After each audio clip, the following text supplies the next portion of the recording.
Is your Pipedrive contact list a cluttered mess? Learn exactly how to delete unwanted contacts in under 2 minutes. So here's the deal.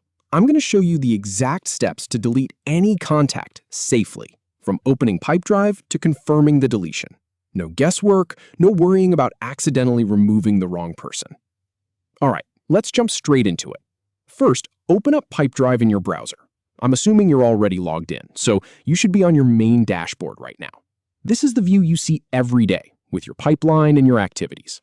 Now, look over to the left-hand side of the screen. You'll see the sidebar with all the different sections. I want you to click on the option that says Contacts. It's usually near the top, right below Deals. Go ahead and click that. Once you click Contacts, you'll see a couple of sub-options appear.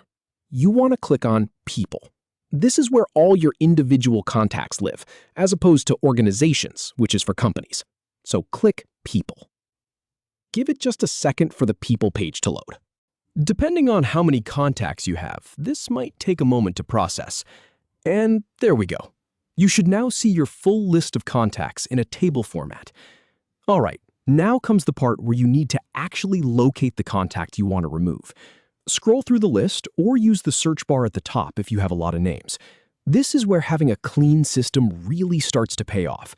You can search by name, email, or phone number to find the specific one you're looking for. Take your time here.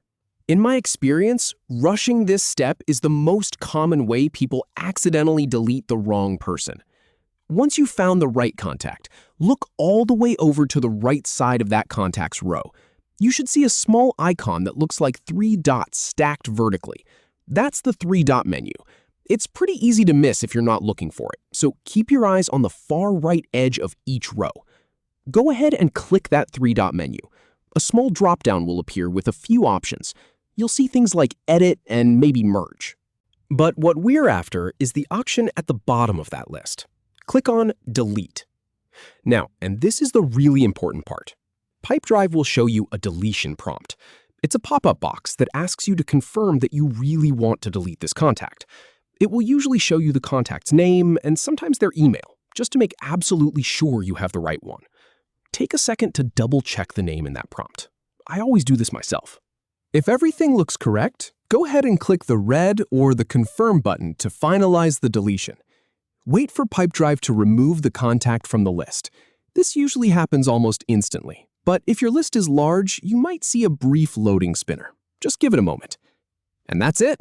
The selected contact is deleted from Pipedrive and no longer appears in your people list. You'll see the list refresh, and that name will be gone. Poof, clean. So from a messy, unmanageable contact list to a clean, organized Pipedrive with only the relevant contacts you actually need. That's the whole process. Give it a try on your own account, and you'll be surprised how much easier it is to manage your day when your contact list isn't cluttered with duplicates and outdated entries. Thanks for watching, and I'll catch you in the next one.